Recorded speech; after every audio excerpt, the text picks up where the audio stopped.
Hello there, bitch. Are you comfortable right now? It's my baby.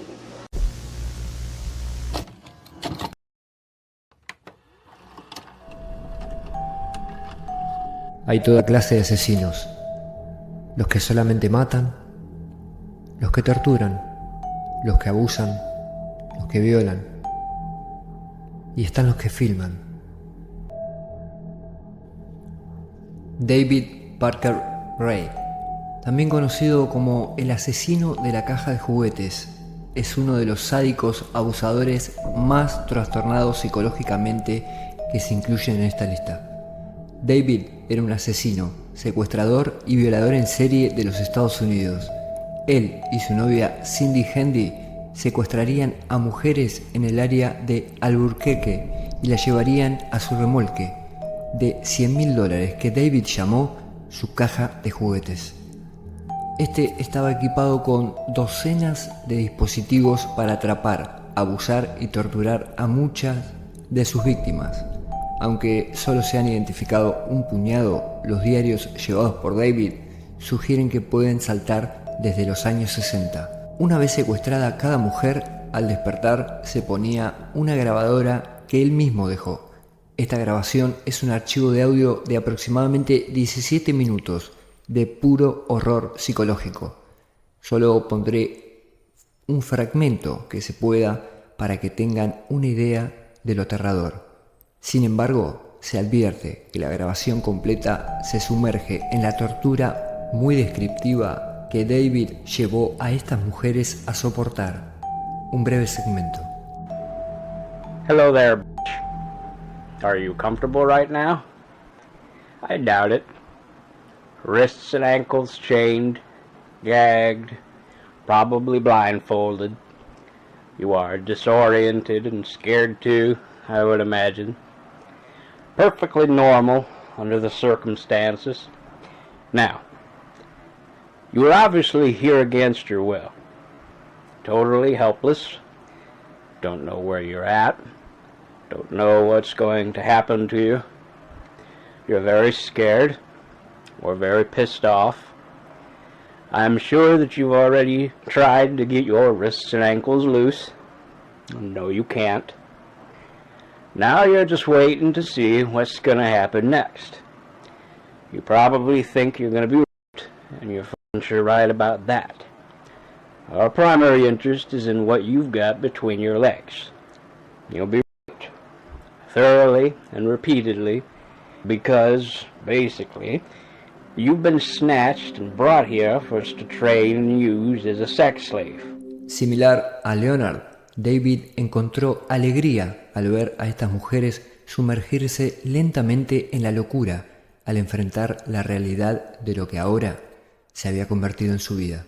Prosperó gracias al temor de las mujeres vulnerables y se divirtió con su sufrimiento. Esta cinta no fue una advertencia o una guía sobre cómo proceder.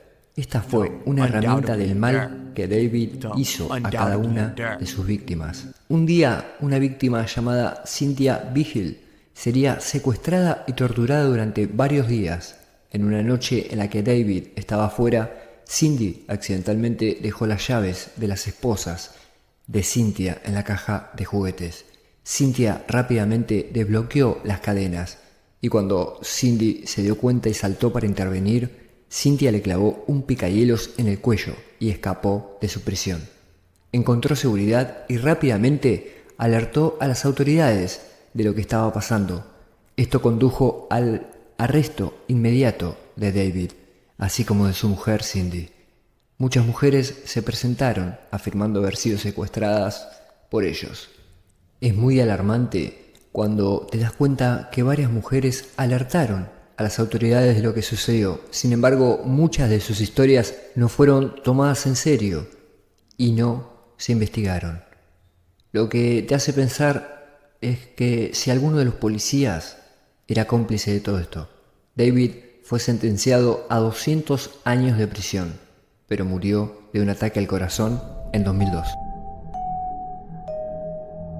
2 de junio de 1985, los viejos amigos Leonard Lake y Charles Ming estaban robando en un centro comercial en el sur de San Francisco. Charles pudo huir del lugar antes que llegaran las autoridades. Sin embargo, Leonard fue detenido junto a su auto cuando salía de la propiedad. Fue investigado y luego de encontrar un revólver calibre 22 con un silenciador instalado de forma ilegal, fue arrestado y se sentó mientras la policía registraba su vehículo. En él se encontraron más pruebas alarmantes, cuando la policía notó múltiples agujeros de balas y manchas de sangre en el asiento trasero. Después de examinar la identificación del sospechoso, notaron algo inquietante. Su edad figuraba como 26 años, pero Leonard tenía 40 en ese momento, y era claro que esta no era su identificación válida. De hecho, pertenecía a un hombre desaparecido llamado Stapley. Después de ser arrestado, fue llevado para interrogarlo. Más tarde moriría por cianuro autoinducido. En su cuerpo encontraron una nota que revelaría su nombre real y confesiones de más de 20 asesinatos. Después de esto se realizó una búsqueda en un rancho de Leonard. Allí se encontraron docenas de cadáveres, fragmentos de huesos y un arsenal de armas, y sobre todo una colección de cintas de video. Estas son algunas de ellas.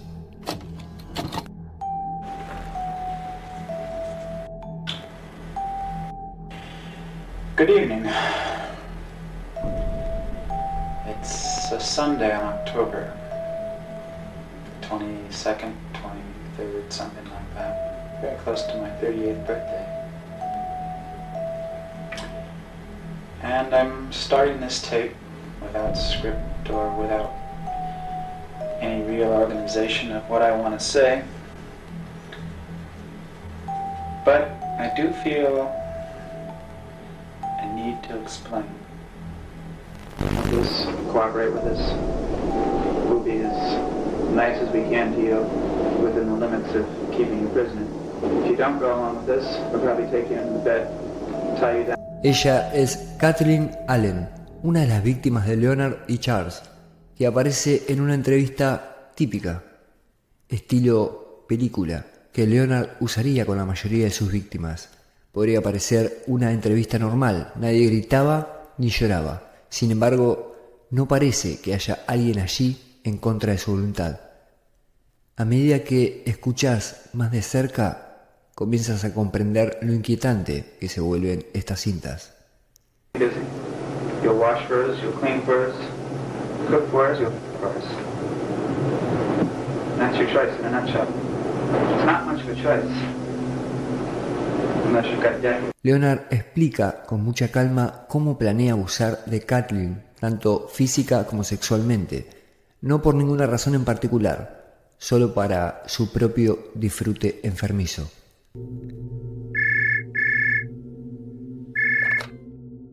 Kathleen encontró su camino hasta aquí después de recibir una llamada telefónica que le decía que habían disparado a su novio. Ella inmediatamente se fue a la casa de él pensando que la llamada provenía de la policía. Si tan solo se tomaba unos minutos para cuestionar la autenticidad del llamado, podría haber descubierto que esta llamada provenía del propio Leonard. Trucos como estos eran formas típicas de él para secuestrar a sus víctimas. Las cintas que él hizo eran largas. Una de esas cintas incluyó una conversación muy desconcertante entre él y una madre preocupada por su hijo recién nacido.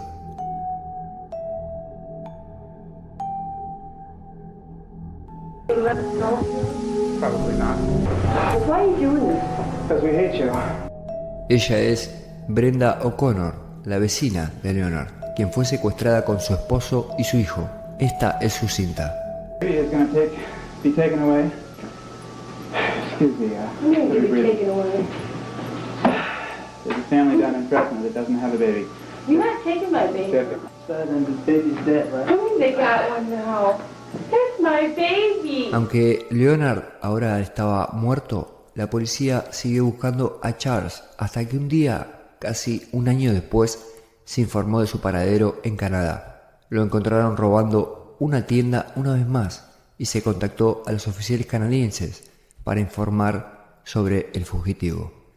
Hubo una gran batalla en un intento de lograr que Charles regresara a California para ser juzgado. Esto se debe a que Canadá no cree en la pena de muerte, y enviar a Charles de regreso a California seguramente sería una sentencia. Sin embargo, en 1991 Charles por fin sería enviado de vuelta a California, donde deliberadamente retrasaría hasta 1999 su juicio.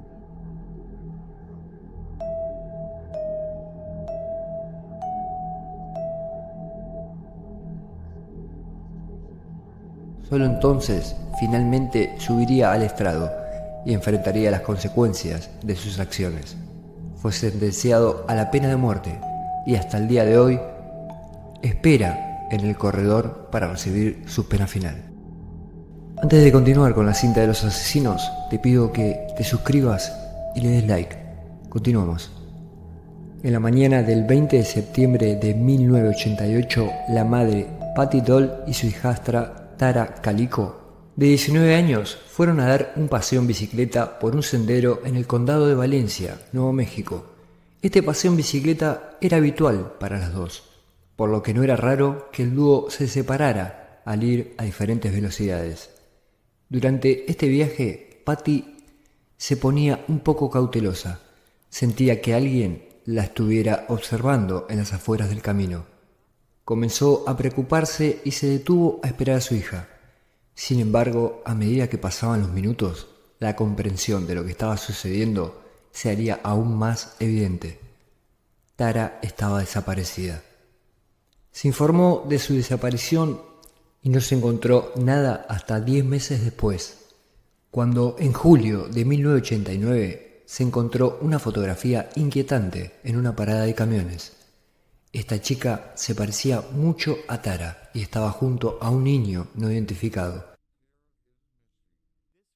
atado en el asiento trasero de un camión, que, según se informa, era propiedad de un hombre de 30 años en Florida. Aunque es bastante lejos, también se cree que el niño es Michael Haley, un niño de 9 años que también desapareció en Nuevo México en el año 1988. Parecía obvio que ambos eran las dos personas desaparecidas. Sin embargo, la investigación de las fotos por parte del FBI no arrojó resultados concluyentes. No se creía que hubiera evidencia suficiente para estar seguro de que cualquiera de las partes en la foto fueran las personas desaparecidas. La madre de Tara no tiene dudas y señala que una cicatriz en la pierna de la mujer es casi idéntica a una lesión que Tara sufrió cuando era pequeña. Y el libro que estaba al lado de la mujer era de su autor favorito. Su familia estaba casi segura de que se trataba de ella. Sin embargo, nunca se llegó a ninguna conclusión. A lo largo de los años, más y más fotos aparecieron de Tara, algunas de las cuales su familia desmintió. También hubo una supuesta confesión de un testigo moribundo en el año 2013, que afirma que su bicicleta fue desechada en un depósito de chatarras y su cuerpo fue arrojado a un río. Sin embargo, hasta el día de hoy, la ubicación de Tara Calico sigue siendo un gran misterio. Suscríbete, dale like. Nos vemos en el próximo video. Que vamos bien.